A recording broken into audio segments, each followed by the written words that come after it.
सर्वप्रथम आपल्या सर्वांना दीपावलीच्या मी खूप खूप शुभेच्छा देतो आणि दीपावली आणि येणारं नवीन वर्ष आपल्या सर्वांना सुख समाधानाचं आनंदाचं जावं आणि आरोग्याचं जावं अशा प्रकारची ईश्वरचरणी प्रार्थना देखील करतो। आज अतिशय आनंदाची गोष्ट आहे की रवी राजा यांच्यासारखा एक मातब्बर नेता ज्यांनी महानगरपालिकेमध्ये काँग्रेसचे नेते म्हणून महानगरपालिका गाजवली, मावळत्या महानगरपालिकेचे विरोधी पक्ष नेते म्हणून एक प्रचंड आक्रमक अशा प्रकारची भूमिका ही रविराजांनी मांडली। 5 टर्म सातत्याने रविराजा हे महानगरपालिकेमध्ये निवडून आले आणि आशिषजींनी उल्लेख केला तसा एक विक्रम हा त्यांच्या नावाने हा देखील आहे की 23 वर्ष बेस्टचे सदस्य म्हणून त्यांनी काम केलं आणि बेस्टच्या संदर्भात मुंबई महानगरपालिकेत अथॉरिटी म्हणून रवी राजा यांच्याकडे बघितलं जातं। प्रचंड मोठा जनसंपर्क आहे आणि एक मोठा कनेक्ट काँग्रेस पक्षातल्याही इतर नेत्यांसोबत त्यांचा आहे, ज्याचा येत्या काळामध्ये निश्चितपणे आम्हाला फायदा होईल। त्यांच्यासोबत अनेक नेत्यांनी प्रवेश केलेला आहे, त्या सगळ्यांचं मी स्वागत करतो आणि मला अपेक्षा आहे की रवी राजा यांच्या अनुभवाचा फायदा हा भारतीय जनता पक्षाला मिळेल। त्यांच्या माध्यमातून अनेक लोक आता संपर्कात येत आहेत। पुढच्या काळामध्ये काँग्रेसची काही प्रमुख मंडळी ही त्यांच्या संपर्कातून भारतीय जनता पक्षामध्ये प्रवेश करतील अशा प्रकारची या ठिकाणी परिस्थिती आहे। ती नावं आज मला विचारू नका, ज्यावेळेस त्यांचा प्रवेश होईल तेव्हाच मी सांगेन। पण मला असं वाटतं की ज्या लोकांनी महानगरपालिकेत आणि शहरामध्ये काँग्रेस टिकवून ठेवली त्यापैकी एक असलेले रवी राजा हे आमच्याकडे आल्यामुळे निश्चित आम्हाला त्याचा एक मोठा फायदा होईल आणि अर्थातच त्यांचं कार्यक्षेत्र हे मोठं आहे, पण सायन कोळीवाडा एक मेजर त्यांचं क्षेत्र आहे, त्यामुळे तिथेही आमच्या उमेदवारांना तमिल सेल्वनजींना निवडून येण्याकरता एक मोठा हातभार त्यांचा लागेल। यासोबत बाबू दरेकरजी जे उपविभाग प्रमुख आहेत ते या ठिकाणी उबाठा सेनेतून भारतीय जनता पक्षामध्ये त्यांनी देखील प्रवेश केला आहे आणि निश्चित त्यांच्या प्रवेशामुळे घाटकोपरमध्ये आमच्या भारतीय जनता पक्षाला ताकद मिळेल, आमच्या उमेदवारांना त्याचा फायदा मिळेल। त्यांचंही मी मनापासून स्वागत करतो। येत्या काळामध्ये अनेक चांगले नेते हे भारतीय जनता पक्षामध्ये प्रवेश करताना आपल्याला दिसतील आणि एक प्रकारे जनतेच्या मनामध्ये आता विश्वास तयार व्हायला लागलेला आहे की पुन्हा एकदा महायुतीचंच सरकार हे सत्तेमध्ये येणार आहे आणि त्यामुळे एक सकारात्मकता महायुतीच्या संदर्भात ही आम्हाला देखील जनतेमध्ये पाहायला मिळते। आता आपल्याला कल्पना आहे की नामांकन पूर्ण झालेलं आहे। नामांकनानंतर काही ठिकाणी आमचे क्रॉस फॉर्म्स आले होते। काल त्या संदर्भात माननीय मुख्यमंत्री एकनाथराव शिंदेजींच्या घरी आमची बैठक झाली। त्या बैठकीमध्ये अजितदादाही होते, मी होतो, आमचे बावनकुळेजी, तटकरेजी, प्रफुल्लभाई सगळे आम्ही बसून जवळपास सगळे इश्यूज आम्ही संपवलेले आहेत। त्यामुळे आता त्या संदर्भातले कुठलेच इश्यू आमचे शिल्लक नाही। त्याचं प्रत्युत्तर तुम्हाला आज आणि उद्यामध्ये दिसेल आणि जे परत घेतले पाहिजे असे क्रॉस फॉर्म्स सगळे परत होतील। आता आमचा प्रयत्न असा आहे की काही ठिकाणी क्रॉस बंडखोरी आहे, म्हणजे एकमेकाच्या उमेदवारासमोर लोक उभे झालेले आहेत, त्याही संदर्भात आम्ही एक नीती त्याची तयार केलेली आहे आणि तिन्ही पक्ष मिळून अशा प्रकारे ज्यांनी त्या ठिकाणी तिकीट नसताना उमेदवारी भरली आहे त्यांना परत घेण्याचा प्रयत्न आमचा असणार आहे। पक्षांतर्गतही काही ठिकाणी अशा प्रकारचे आमचे कार्यकर्ते उभे झालेले आहेत त्यांना विश्वासात घेऊन आणि योग्य प्रकारे त्यांच्याशी चर्चा करून त्यांनाही परत घ्यायला कसं लावायचं असा आमचा प्रयत्न असेल. कालच्या एकूणच जे काही आता उमेदवारी अर्ज परवा जे सगळे पूर्ण झाले त्याच्यामध्ये आणि काल स्क्रुटिनीनंतर आम्हाला अपेक्षित असे सगळे अर्ज वैध झालेले आहेत. त्यामुळे आता मला असं वाटतं की दिवाळी 2 दिवस आहे, त्यानंतर साधारण 4-5 तारखेनंतर जोराने प्रचार सुरू होईल. त्याच्याकरता पूर्ण तयारीत आम्ही आहोत आणि अशा वेळी चांगली लोक भारतीय जनता पक्षात प्रवेश करतायत. मी त्यांचं सर्वांचं मनापासून स्वागत करतो.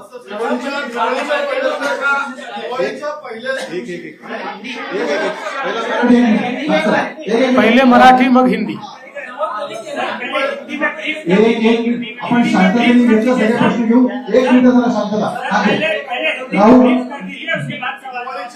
दिवाळीच्या पहिल्याच दिवशी मुंबई काँग्रेसला धक्का दिलेला आहे.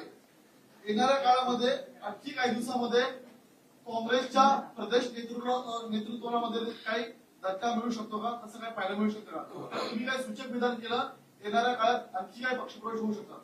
निश्चितपणे होणार आहेत. काही चांगले पक्षप्रवेश हे अजून भारतीय जनता पक्षामध्ये होऊ शकतात. तुम्ही त्याची वाट पहा. आज मला विचारू नका. पक्षातील काही लोकांनी अपक्ष म्हणून अर्ज भरलेला आहे. गोपाळ शेट्टी आमचा निश्चितपणे प्रयत्न आहे. बघा, शेवटी गोपाळ शेट्टी हे भारतीय जनता पक्षाचे एक अतिशय प्रामाणिक अशा प्रकारचे सैनिक राहिले आहेत. ते अनेक वेळा आग्रही असतात, पण शेवटी पक्षशिस्त ते मान्य करतात. त्यामुळे आमचा हा प्रयत्न असेल की सगळी परिस्थिती त्यांना समजून सांगावी आणि त्यांनी नेहमी जी भूमिका घेतली आहे भारतीय जनता पक्षाच्या मागे उभं राहण्याची, तीच भूमिका त्यांनी घ्यावी अशा प्रकारचा आमचा प्रयत्न असेल.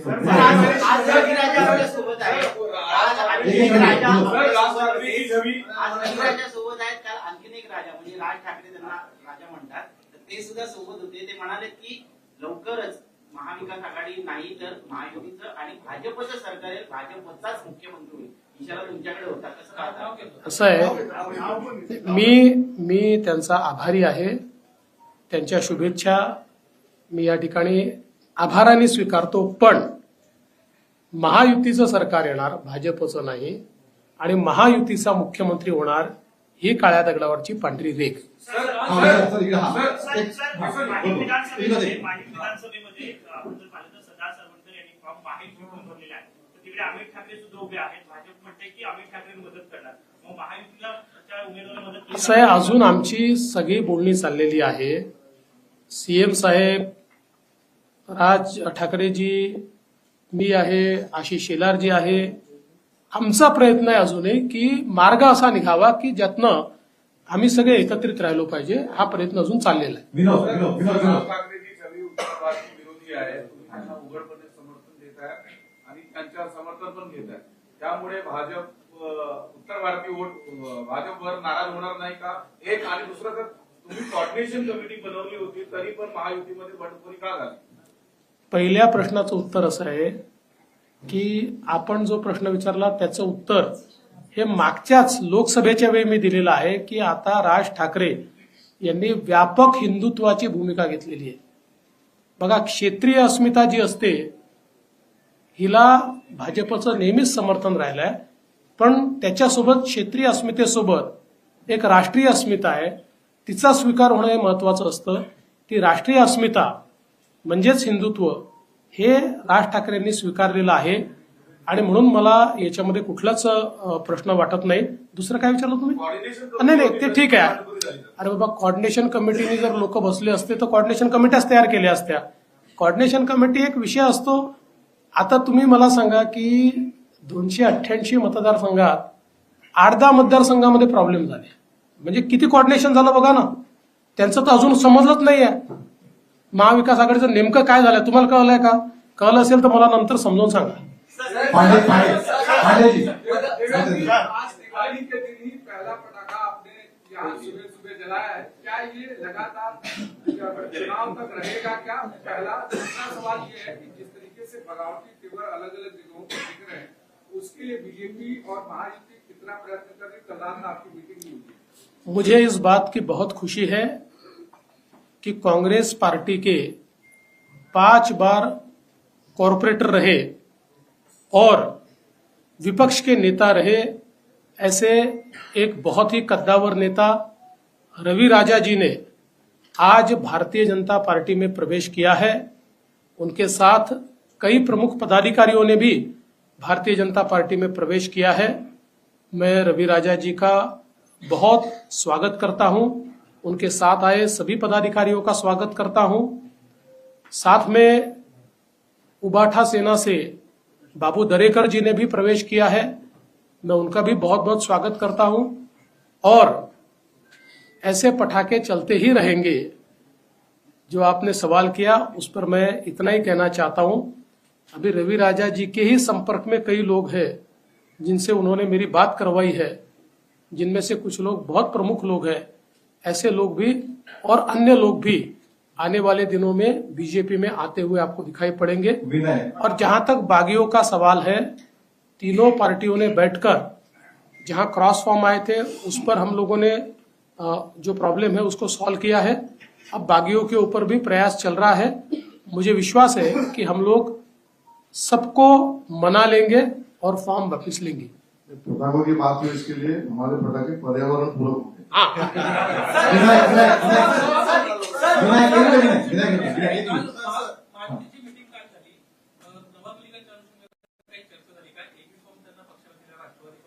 मला असं वाटतं याच्यावरची अधिकृत भूमिका आशिष शेलारांनी काल मांडली, त्याच्यानंतर मी देखील ती भूमिका अधिकृत आहे हे सांगितलेलं आहे।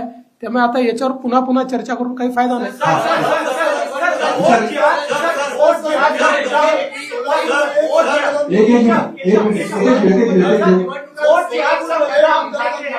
All India Muslim personal law board के मौलाना सज्जाद आज मनोज जरांगी पाटिल से मिल रहे हैं। आपके खिलाफ बीजेपी के खिलाफ एक एंटी फ्रंट बनाने का प्रयास all India Muslim personal law board द्वारा किया जा रहा है, उस पर आपका क्या कहना है?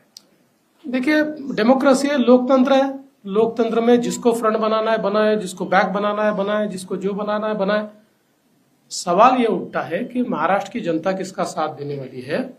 मुझे पूरा विश्वास है कि महाराष्ट्र की जनता ने महायुति को समर्थन देने का तय किया है।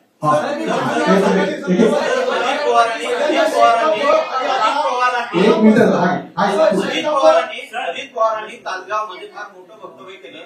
कथित सिंचन घोटाळ्या प्रकरणी त्यांनी आर पाटील यांनी माझा केसाने गळा कापला असं वक्तव्य केलं। मोठा गौप्यस्फोट आहे, ती फाईल तुमच्याकडे आली होती काय? असं आहे, या संदर्भात मी कालच सांगितलेलं आहे आणि ही फाईल कुठली गोपनीय फाईल नाही, माहितीच्या अधिकारात देता येते अशा प्रकारची फाईल आहे। त्यामुळे तुम्हाला काय इंटरेस्ट असेल तर तुम्ही देखील मागून घ्या, पण आता वारंवार तो प्रश्न कशाला। आता आर पाटील हे हयातीत नाहीत, त्यामुळे त्याच्यावर फार बोलणं योग्य नाही। मला असं वाटतं त्या संदर्भात काल मी उत्तर दिलेलं आहे। कि भारतीय जनता पार्टी ने नवाब मलिक को अपने से अलग कर लिया था, एनसीपी ने भी अलग कर लिया था, निश्चित रूप से उनकी मुलाकातें होती थी, लेकिन जिस प्रकार से नवाब मलिक को कैंडिडेचर दिया गया है, आने वाले दिनों में सरकार बनती है तो क्या नवाब मलिक को आप सरकार में शामिल करेंगे? क्योंकि वो तो एनसीपी। अरे भाई, हम तो उनका प्रचार ही नहीं करने वाले, तो कहां से सरकार में शामिल करेंगे। हमने हमारी अधिकृत भूमिका कल बता दी है कि हम लोग उनका प्रचार नहीं करेंगे। उनके खिलाफ शिवसेना का उम्मीदवार है, उस उम्मीदवार का प्रचार भारतीय जनता पार्टी और शिवसेना करेगी। लेकिन नवाब मलिक की बेटी के खिलाफ, नवाब मलिक की बेटी के खिलाफ महायुति का कैंडिडेट क्यों? शिक्षक आहेत, त्यांच्या पगारवाढीचा निर्णय घेण्यात आला होता, मात्र काही त्याच्यामध्ये त्रुटी आहे, ती पडताळणी करायची आहे, त्या निर्णयाला ब्रेक दिली गेली आहे। काय नेमकी याच्यामध्ये सविस्तर माहिती? मला वाटत नाही असा कुठला ब्रेक दिला। आम्ही घेतलेल्या कुठल्याच निर्णयाला ब्रेक नाही। सुशांत, आमचे निर्णय सुसाट असतात, ब्रेक लागतच नाही। आता शेवटचे दोन प्रश्न घेऊ। भाजप जवळपास 100हून अधिक सभा घेत आहे, त्यामध्ये नरेंद्र मोदींच्या 8 ते 10 सभा आहेत। काय नेमकं नियोजन ठरलं? नाही, असं आहे की भारतीय जनता पार्टी आणि सगळेच पक्ष निवडणुकाच्या निमित्ताने सभा घेत असतात। आमची राष्ट्रीय पार्टी आमच्याकडे अतिशय पॉप्युलर अशा प्रकारचं नेतृत्व आहे, लोकांना हवं असं वाटणारं नेतृत्व आहे। त्यामुळे निश्चितपणे मोदीजी असतील, अमित भाई शाह असतील, नड्डाजी असतील किंवा आमचे मुख्यमंत्री असतील किंवा गडकरी साहेब असतील, असे जे राष्ट्रीय स्तराचे राजनाथ सिंगजी असतील, राष्ट्रीय स्तराचे नेते असतील किंवा आमचे मुख्यमंत्री असतील, आम्ही कोणाकोणाला बोलवणार आहे हे फार सोपं आहे. तुम्ही आमची 40 लोकांची स्टार प्रचारकांची यादी बघा. त्या यादीत ज्या त्या प्रत्येकाची आम्ही या ठिकाणी सभा करू. बांधलेली शेवटचा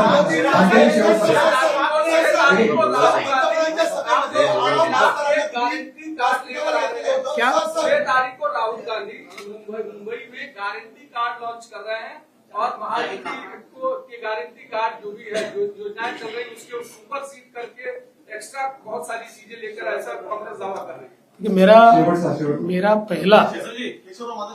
मेरा पहला सवाल राहुल जी को यही होगा कि आपने ऐसा ही गारंटी कार्ड तेलंगाना में दिया था, वो क्यों इम्प्लीमेंट नहीं हो पाया? आपने ऐसा ही गारंटी कार्ड हिमाचल प्रदेश में दिया था, वो क्यों नहीं इम्प्लीमेंट हो पाया?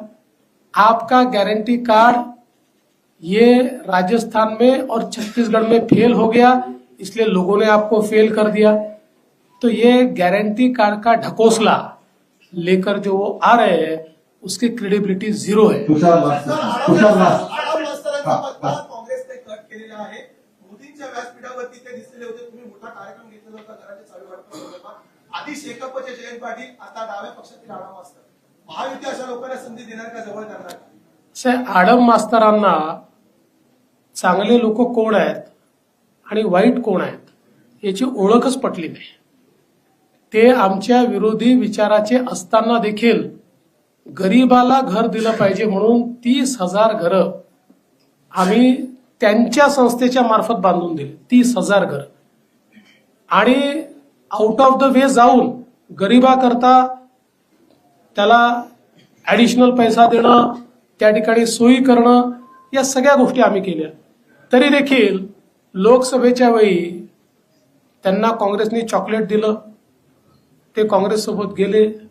आता त्यांच्या लक्षात आलं, आता ठीक आहे, आता ते त्यांनी ठरवायचं आहे काय करायचं आहे ते. मला एवढंच वाटतं की कोण उपयोगी आहेत आणि कोण उपयोग करून घेतात याचा कधीतरी विचार आडम मास्तरांसारख्या लोकांनी केला पाहिजे. रवि राजा के आने के बाद भारतीय जनता पार्टी क्यों मजबूत होगी मुंबई में? कितनी सीटें आप मुंबई से निकाल पाए? देखिए, बहुत मजबूत हमारी पार्टी मुंबई में होगी क्योंकि एक अनुभवी नेता हमारे पास आया है. विशेष रूप से उनका जो कार्य क्षेत्र है और उसमें भी सायन कोळीवाड़ा है कि जहां से एक प्रकार से वो अपना बड़ा वजूद रखते हैं. वहां तो हमको फायदा होगा ही, लेकिन उनके संपर्क से अन्य जगह पर भी फायदा होगा. तुषार आखरे आणि मग 5 मिनिटं रवी राजा बोलतो. दिवाळीचे दिवस आहे. तुम्ही अनेकांना दिवाळीच्या शुभेच्छा देतात. तुम्हाला दिवाळीची फोन येतात. 2 प्रमुख फोन. उद्धव ठाकरेंचा तुम्हाला दिवाळीच्या शुभेच्छांसाठी फोन आला का? शरद पवारांचा तुम्हाला फोन आला का? किंवा तुम्ही यांना दिवाळीच्या शुभेच्छा देणार आहात का? मला अजून फोन आला नाही, पण माझ्या जाहीरपणे त्यांना दिवाळीच्या शुभेच्छा आहेत. सर्वप्रथम सगळे जे इकडे उपस्थित आहे सगळे लोकांना मी दिवाळीचे मनपूर्वक शुभेच्छा देतात. या प्रसंगी जे आज पक्षप्रवेशचे कार्यक्रम मध्ये सर्वप्रथम मी भारताचे पंतप्रधान नरेंद्र मोदीजी, होम मिनिस्टर अमित शाहजी, भाजपचे अध्यक्ष नड्डाजी, भावी मुख्यमंत्री आणि आताचे उपमुख्यमंत्री श्री देवेंद्र फडणवीस जी, हे फक्त सेन्सर करून टाकाला. You don't aspire to become chief minister. मुंबईचे बीजेपीचे अध्यक्ष आशिष शेलारजी, आमचे सोबत आमदार अमित सोलमजी, आमचे सोबत पराग शाहजी, राजेश शिरवडकरजी आणि सगळे जे उपस्थित आमचे मित्रांनो, आज मी 44 वर्ष जे काँग्रेसमध्ये होते ते सोडून या पक्षात मी आता आज पक्षप्रवेश केलेला आहे. आणि या निमित्ताने आदरणीय फडणवीस साहेबांनी आणि आशिष शेलार साहेबांनी मला एक जबाबदारी दिलेला आहे की मी मुंबई प्रदेशच्या भाजपचा उपाध्यक्ष दिलेला आहे, त्यांनी नेमणूक केलेला आहे. मी त्याला मनपूर्वक आभार मानत आहे. आणि मी एक सांगू इच्छितो की मी जे पक्षात आलेला आहे ते पक्षात जे आहे प्रोग्रेसिव्ह पक्ष, आणि जे मुंबईमध्ये आणि महाराष्ट्रामध्ये आणि भारतात जे आता पंतप्रधान मोदीचे नेतृत्वावर जे काम होतात हे बघून कोणी आता असं सांगू शकत नाही की महाराष्ट्रामध्ये महायुती सरकार येणार आहे. आणि जे लोक बसलेले आहे फक्त स्वप्न बघतात, स्वप्नामध्ये राहतात, आणि आमच्या असा अपेक्षा आहे, मी एक अनकंडिशनल सपोर्ट म्हणून इकडे आलेला आहे, एक कार्यकर्ता म्हणून मी इकडे काम करणार आहे. आणि फक्त जसं मी 5 टर्म नगरसेवक होते आणि नंतर मी लीडर ऑफ ऑपोजिशन होते, फक्त असं आहे की काँग्रेस पार्टीने कधीही माझा जे उपयोग करायला पाहिजे, जे माझ्या ज्ञानचा उपयोग करायला पाहिजे ते कधी केले नाही. माझा एक विनंती आहे की माझा जे एक्सपिरियन्स आहे, माझा जे ज्ञान आहे, आपण उपयोग करा. आणि त्यासाठी मी पार्टीसाठी काय करायचं मी रात्री दिवस एक करून करणार आहे. आणि दुसरं असं आहे की माझे बाजूला आमचे आमदार तमिल सलम बसलेला आहे. आज मी आपल्याला सांगू इच्छितो की तमिल सलम आता जिंकलेला आहे. आता फक्त मार्जिनसाठी आपण जे बघायचे आहे. आणि परत आदरणीय देवेंद्र फडणवीस साहेब आणि आशिष शेलार साहेबांना मी धन्यवाद देतो. जय हिंद, जय भारत. सर हिंदी में एक सवाल ले लेते हैं. क्या कारण है कि कांग्रेस पार्टी दिवाळी सगळ्यांना सुरू होती, सगळ्यांना शुभेच्छा आपण देतो आहोत. याची विनंती करतो, मिठाई देऊन दिवाळी सगळ्यांची सुरू करा. एक मिनिट मी देतो मिनिटं.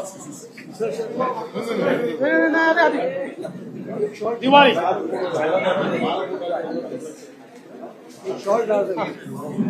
सर्वांना दिवाळीच्या शुभेच्छा.